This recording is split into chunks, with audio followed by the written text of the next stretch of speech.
A somber mood engulfed Chiromo Mortuary as family and friends of victims of the Gikomba fire tragedy arrived for identification and confirmation of their loved ones. For Isaiah Esibia, it was a depressing narrative, having lost two of his daughters in the incident, with the sad news delivered through a televised interview by his estranged wife.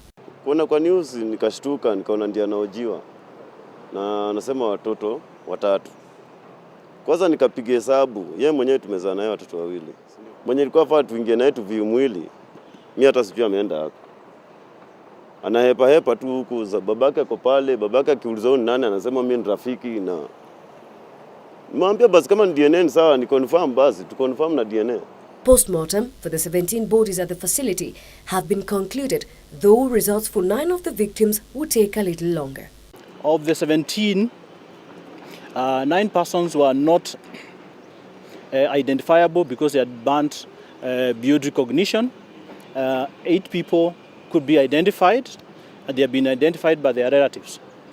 So far, 22 people are admitted at the Kenyatta National Hospital, with 8 in critical condition and 1 still unidentified. There are 22 people still at the hospital, Kenyatta National Hospital.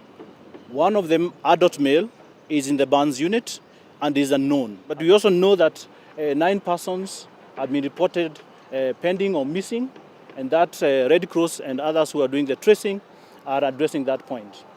The national government saying it would foot medical expenses for the victims, while calling on the counties to also step in. We will ensure that all the costs that are related to storage of the bodies, preservation, reconstruction, and even the coffins that will be required by the families for the bodies, for interment of the bodies, will be paid for by the national government.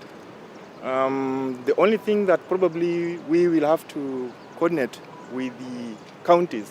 A multi-agency team, including the National Disaster Unit and the government chemist, continues with investigations, calling on Kenyans to avail any information to the Directorate of Criminal Investigations as efforts to establish the cause of the fire intensifies. I would like to appeal for people who have any information to go to DCI office, Central Police Station, and provide that information.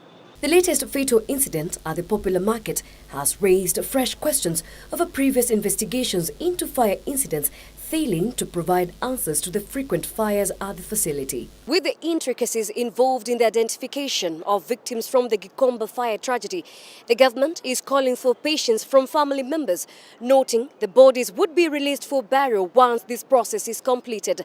Reporting from Chiromo Funeral Home, Rose Gakwo, Channel 1 News Hour.